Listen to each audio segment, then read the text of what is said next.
নমস্কার। আমি নিজের জীবনে কিছু ঘটনা আপনাদের সঙ্গে শেয়ার করছি। তা আমি একটা ফ্যাক্টরিতে প্রোডাকশন ডিপার্টমেন্টে কাজ করতাম তখন আমাদের ওয়ার্কস ম্যানেজার ছিলেন রায়বাবু, দুর্দণ্ড প্রতাপ, খুব রাগী মানুষ ছিলেন, রাজবাড়ি লোক। তা উনি করতেন, কি বলে, সেন দৃষ্টি, কোথায় কে ফাঁকি মারছে সব দিকে তার দৃষ্টি থাকতো। তা উনি এসে একবার এরিয়ায় ঘুরে গেলে, প্রোডাকশন এরিয়ায়, কারখানার মধ্যে, ফ্যাক্টরির মধ্যে ঘুরে গেলে সবাই একবারে থরহরি কম্প, সবাই কাজে একদম ব্যস্ত হয়ে যেত। যেন কোনো রকম ফাঁকি হলে ওনার সেন দৃষ্টি এড়িয়ে কেউ ফাঁকি মেরে বেরোতে পারতো না। আওয়াজ দিতেন, এই ওদিকে কী হচ্ছে, ঠিকমতো কাজ হচ্ছে না কেন, দেখো ওই ওই ওই মেশিনটা তো ঠিকমতো কাজ হচ্ছে না, প্রোডাকশন দিচ্ছে না। অসীমকে বললো, কী গো অসীম, তুমি এরকম ঢুলছো কেন? কাল রাত্রে কি বউ ঘর থেকে বের করে দিয়েছিল, ঘুমোতে দেয়নি? সেরকম যদি কিছু হয় তাহলে লেবার অফিসে কমপ্লেন করে দিচ্ছি, যাও আজকে ছুটিতে চলে যাও, নাহলে তোমার যে প্রোডাকশনটা ধরা হয়েছে তোমাকে সেই প্রোডাকশনটা করেই যেতে হবে, ফাঁকি মারলে হবে না। তো সবাই ভয়ে ভয়ে থরহরিকম্প হয়ে থাকতো রায়বাবুর প্রেজেন্সে, যতক্ষণ তিনি উপস্থিত থাকতেন। এবং আমাদের বলতে গেলে ফ্যাক্টরির টাইমটায় উনি উপস্থিত থাকতেনই, সেই জন্য আমরা খুব আর কি ভয়ে ভয়ে থাকতাম কখন কি বলেন উনি। আর উনি খুব আঁতে ঘা দিয়ে কথা বলতেন, তো সেই জন্য সবাই একদম এক মনে কাজ করত। আর খুব খুব রাজবাড়ি লোক তো, এদিক ওদিকে চেঁচামেচি করে ওয়ার্কার স্টাফ সবাইকে একেবারে ব্যতিব্যস্ত করে রাখতেন উনি রায়বাবু। এর চাকরি খেয়ে নিল, ওকে দুদিন অফ করিয়ে দিল, এইসব আর কি কাজ। যে ইউনিয়ন লিডাররাও ওনার সঙ্গে পারতেন না কেউ, উনি যা ঠিক করতেন তাই করতেন এবং উনি মালিকের হয়ে ভালো কাজ করতেন। এবং সত্যিই তাই, উনি প্রোডাকশনটা ভালোই দেখতেন। উনি কি কাজে খুব সিরিয়াস ছিলেন, যতটা কাজ ফ্যাক্টরির মানে প্রোডাকশন যাতে ঠিকমতো হয় সেটা উনি ভালোভাবেই দেখতেন। তো এইভাবে ভালোই চলছিল। আমরা যে রায়বাবু বলতে সবাই একদম থরহরিকম্প। অ্যাসিস্ট্যান্ট ইঞ্জিনিয়ার আমরা যারা ছিলাম, তা ওনার অনুপস্থিতিতে ওনাকে বেশ কষে গালাগাল দিয়ে নিজের গায়ে ঝাল মেটাতাম আমরা। সামনাসামনিতে তো কিছু করতে পারবো না, আর উনি তো কাজ ছাড়া কথা বলতেন না, কোনো কাজের কথা। এবং তোমাকে কাজ করে যেতে হবে, তোমার যেটা ডিউটি পুরো কাজ করে যেতে হবে, না করলে সমস্যা আছে, এটাই হচ্ছে ওনার মূল কথা এবং যেটা হওয়া উচিত। আর আমরা কি, আমাদের মধ্যে একটা আছে যে কাজ করতে করতে একটু গল্প গুজব করবো, কিংবা একটু বাইরে গিয়ে একটু ধূমপান টুমপান করলাম, ফ্যাক্টরির একটু আউটসাইডে গিয়ে, রাস্তায় গিয়ে ধূমপান করলাম, সেগুলো ওনার সময় করা যাবে না। এই ওনার সময় মানে ওনার তো উপস্থিতিতে কখনোই করা যাবে না, এবং উনি তো উপস্থিত থাকছেনই। তো যাই হোক, এইরকমভাবে চলছিল, বেশ কড়া রায়বাবু আমাদের ঠিকমতোই ডিউটি দেওয়াতেন। এইভাবে চলতে চলতে হঠাৎ একদিন দেখি উনি আসছেন না, একদিন আসেন না, দুদিন আসেন না। তো আমরা তো খুব খুশি, একটু ফাঁকি টাকি মারা শুরু হলো। আর আমরা যে অ্যাসিস্ট্যান্ট ইঞ্জিনিয়াররা ছিলাম, আমাদের অতটা ওই রায়বাবু না থাকলে অতটা স্টাফেরা কিংবা ওয়ার্কাররা অতটা গ্রাহ্যের মধ্যে আনতো না। তা না আনুক, আমাদের তো কাজ করে যেতে হবে। প্রোডাকশন কমলে তো তখন রায়বাবু এসে পুরনো হিসেব দেখে আমাদের তো ছেড়ে কথা বলবেন না।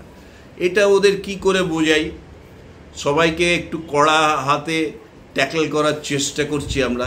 এদিকে আমাদের মধ্যে একটা চিন্তাও আছে, রায়বাবু আসছেন না কেন, এত রাশভারী লোক, একদম কথায় কথায় স্টাফের ওয়ার্কারদের মাথা কাটেন তিনি। তারপর দুদিন পরে জানা গেল যে উনি একটি সমস্যায় পড়েছেন। ওনার বাড়িতে বড় রকম চুরি হয়েছে। উনি কোনো আত্মীয়র বাড়িতে গেছিলেন, ইন দ্য মেন টাইম ফাঁকা বাড়ি, তালা টালা দেওয়া ছিল, সেগুলো খুলে যত জিনিসপত্র ছিল, মানে মূল্যবান জিনিস, টাকা পয়সা, সোনা গয়না, তারপর এই টিভি থেকে শুরু করে সব নিয়ে চলে গেছে। তাই লোকজন কেউ দেখেও নি, দেখতেও পায়নি, সব এরকম চুরি হয়ে গেছে। সেই জন্য উনি থানা পুলিশ করছেন, দু একদিন ওই জন্য দেরি হচ্ছে। হলো আমরা তখন ঠিক করলাম যে ওনার এইরকম একটা বিপদের সময় একটু আমরা যাই, গিয়ে ওনার সঙ্গে দেখা করে আসি। দেখা করে ওনাকে একটুখানি ওনার সঙ্গে কথা বলে ওনার দুঃখ প্রশমন করা যায় কিনা সেটা, কিন্তু সেটা করতে যাওয়াও যে একটা বিপদের ব্যাপার সেটা তো আমরা বুঝি। উনি যে কি বলতে কি বলবেন, ওরা তো দুর্মুখ লোক, কখন কি বলতে কি বলে ফেলবেন তারও তো কোনো ঠিক নেই। যাই হোক, আমরা চারজন লোক, আমি, অসীম, মানিক আর সুশোভন, এই চারজন অ্যাসিস্ট্যান্ট ম্যানেজার আমরা ডিউটির পরে তারপর বাস করে সেই ফ্যাক্টরি কোথা থেকে কোথায় বারুইপুরে গেলাম। বারুইপুর গিয়ে আমরা পৌঁছেছি যখন তখন সন্ধ্যা 7টা হবে। তা পৌঁছে আমরা, ওনার নাম ছিল মানস রায়। তো রায়বাবুর বাড়ি কোনটা খুঁজতে করতে বলে ওই তো ওই বাড়িটা ওখানে দেখিয়ে দিল। আমরা কলিং বেল টিপলাম। তো কলিং বেল টেপাতে একবার দুবার টেপার পর রায়বাবু বেরিয়ে এলেন। এসে বলে, আরে আরে তোরা এত দূর থেকে চলে এলি, কি দরকার ছিল আসার? এরকম ভাবে তো এত দূর থেকে আসার তো কোনো দরকার ছিল না। যাই হোক, এসে গেছি, আয় ভেতরে আয় বলে আমাদের ড্রয়িং রুমে বসালেন। একটা সোফা আছে, সোফার মধ্যে আমরা চারজন বসলাম। উনি একটু দূরে একটা চেয়ারে বসলেন। বসার পর এই ব্যাপারটা নিয়ে একটু আলোচনা হতে থাকলো যে ওনার বাড়িতে ওনার অনুপস্থিতিতে কীরকম চোরেরা এসে সব চুরি করে নিয়ে চলে গেছে সেগুলো উনি বলছেন, এবং বেশ অনেক লাখ টাকার ওনার ক্ষতি হয়েছে সেগুলো উনি বর্ণনা করছেন, আমরাও শুনছি। তো শুনতে শুনতে উনি বললেন যে কী আর করা যাবে, থানা পুলিশ তো সব করলাম, পুলিশ তো কিছুই করবে বলে মনে হয় না, সব লিখে টিকে নিল, জিডি করে নিল। তো তারপর তো কিছু এখন দেখি পার্টি ধরতে হবে কিনা, পার্টি না ধরলে তো এখনকার দিনে কোনো কিছুই হয় না, দেখি রুলিং পার্টির নেতাদের, পাড়ার নেতাদের ধরে টরে এইসব। তা ওনার সেই ইয়েটা নেই, মানে আমরা একটু অবাক হয়ে যাচ্ছি। ওনার যে কারখানায় যে একটা দুর্দণ্ড প্রতাপ, একটা গলার রাশভারী গলাটা যেন অনেক মিলিয়ে আছে এখানে, মানে পার্থক্য কীরকম হয়ে যায়। একটা মানুষ পাওয়ারের যে গলার স্বর, আর এখানে উনি নিজের বাড়িতে আছেন, পাড়ায় আছেন, তার গলার স্বর একটা আলাদা হয়ে যায়। যাই হোক, যে তোমরা যখন এসছো খুব ভালো লাগলো, অনেক 2-4 দিন যাইনি, এইসব মানসিক চিন্তার মধ্যে ছিলাম, এই যে তোমাদের সঙ্গে একটু কথা বললাম, রায়বাবু বললেন যে কথা বললাম, এতেও ভালো লাগছে। যাই হোক, তোমরা বসো, একটু চা তোমাদের জন্য করে আনি।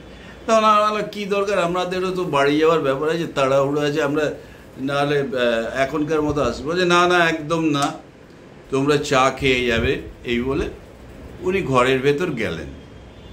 ঘরের ভেতর যাওয়ার পর একটু পরে একটা চিৎকারের শব্দ শুনলাম। চিৎকারটা হচ্ছে যে, তো যখন ইচ্ছে তুমি বললেই কি আমি চা বানিয়ে দেবো নাকি, মগের মুল্লুক, আমাদের কোনো কাজ নেই? দুপুরবেলা একটু রেস্ট নিতে একটু গা ছেড়ে শুয়েছি, এই না আমি পারবো না, তুমি নিজে চা করে নাও, এই বলে ওনার বউ ওনাকে যা খুশি বলছেন। আর উনি সেই গলার স্বর কীরকম মিনমিনে হয়ে গেছে, বলছে এরকম বলো না ওরা শুনবে, এরকম বলো না ওরা শুনবে, আমরা সবই শুনতে পাচ্ছি, সব শুনে ফেলবে, দরকার কী আছে, ঠিক আছে চা নাই বা খাওয়ালে, কিন্তু এরকম জোরে জোরে চেঁচাচ্ছ। রায়বাবু বলছেন ওনার স্ত্রীকে, আমার অফিসের কলিগরা ওরা আমার আন্ডারেই আছে, কিন্তু ওরা তো শুনবে।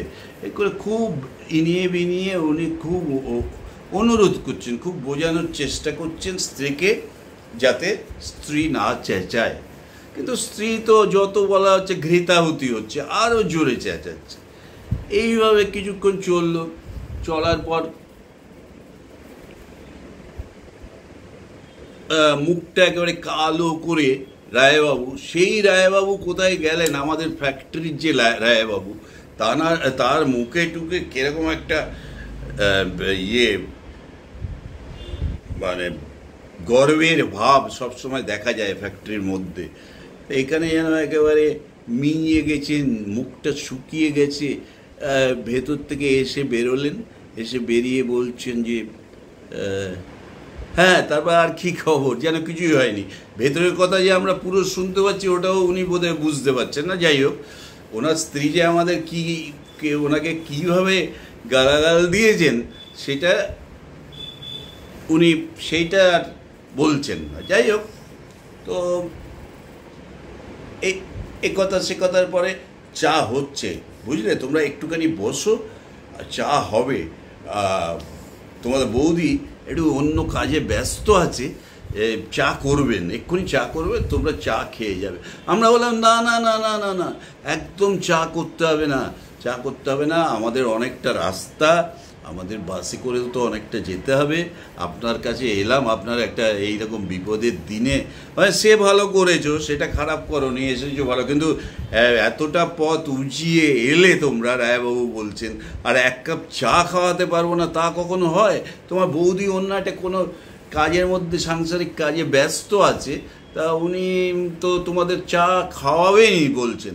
আমরাও সেরকমভাবে খুব হাত পা নেড়ে জানালাম যে আমাদের চা খাওয়ার দরকার নেই, কারণ আমাদের পুরো আইডিয়া হয়ে গেছে যে আমাদের রাজবাড়ি রায়বাবু বাড়িতে স্ত্রীর কাছে উনি কীরকম একদম ভিজে বেড়ালের মতো হয়ে যান, সেটা স্বরূপ আমরা দেখে নিয়েছি।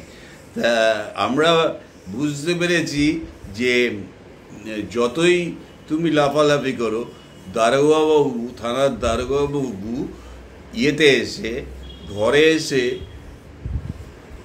স্ত্রীর কাছে একদম কাচু পাচু হয়েই দাঁড়াতে হয়। তার মানে বউয়ের ওপরে আর কেউ নেই। বাইরে আমরা যতই বড় বড় কথা বলি, বউয়ের কাছে আমাদের ওই নিচু হয়েই থাকতে হবে সারা জীবন, এবং থাকা স্বাভাবিক। কারণ এই দোর্দণ্ড প্রতাপ রায়বাবু দেখিয়ে দিলেন যে ফ্যাক্টরিতে উনি যতই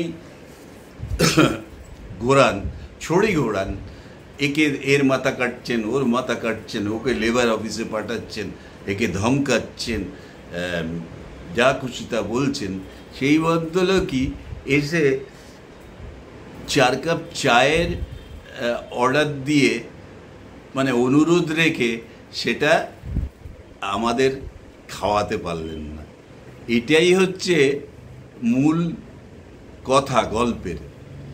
তা এটা একটা মজার কথা বলতে পারো, তোমরা যারা শুনছো, এটা একটা মজার কথা বলতে পারো।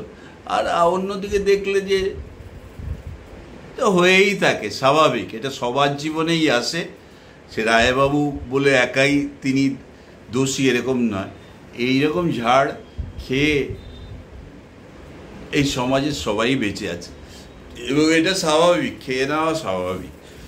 আমরা কর্মক্ষেত্রে যতই বড় বড় কথা বলি, আমাদের গৃহে এলে আমাদের মাথা নিচু করেই থাকা স্বাভাবিক, কারণ আমাদের পরিবার সমস্ত কাজকর্ম তারাই করে।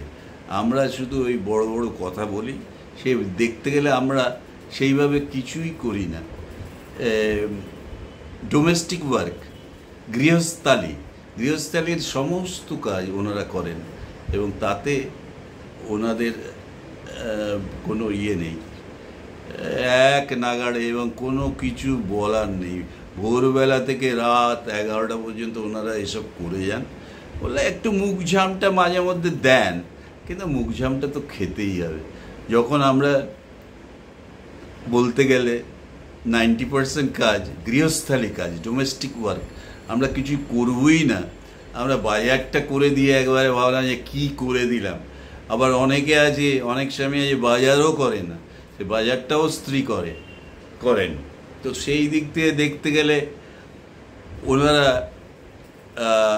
বেতনহীন কর্মচারী সারা জীবন।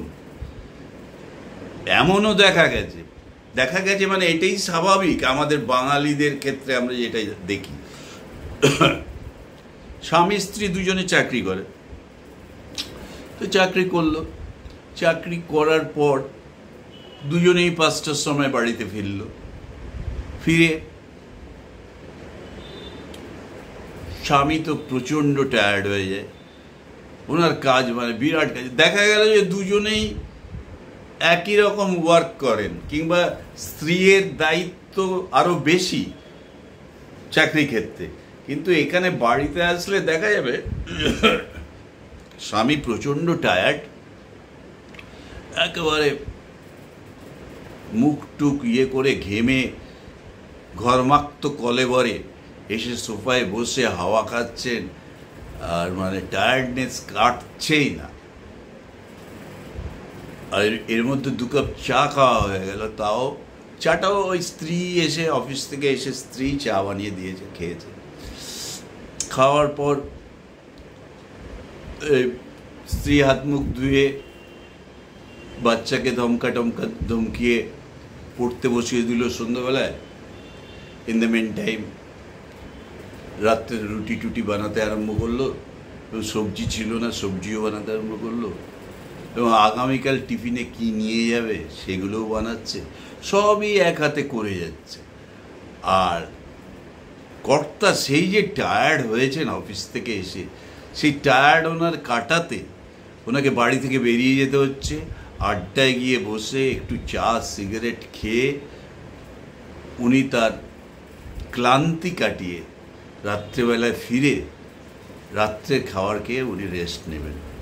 এদিকে স্ত্রীর মাথায় কিন্তু পর কাজ বাধা হয়ে আছে, এরপরে এটা করতে হবে, এরপরে এটা করতে হবে, এই বাসনগুলো মোটামুটি ধুয়ে এক সাইডে রাখতে হবে খাওয়ার পরে। সেই জন্য আমাদের কথা শুনতেই হবে, আবার কথা শুনলে প্রেস্টিজে লাগলে হবে না। এই যে রায়বাবুর কিন্তু প্রেস্টিজে লাগেনি, ওনাকে যে ধমকেছেন ওনার স্ত্রী যে এত বেলায় আমি চা করতে পারবো না, সেটা কিন্তু ঠিক কথাই। তবে আমরা কি দেখলাম যে এত রাগী রায়বাবু, এত রাজভারী লোক, সে বউয়ের ধমকে মিনমিন করছেন। এটা দেখেই আমাদের আনন্দ হলো। নমস্কার, ভালো থাকবেন। আবার পরে এইরকম কিছু গল্প আপনাদের শোনাবো।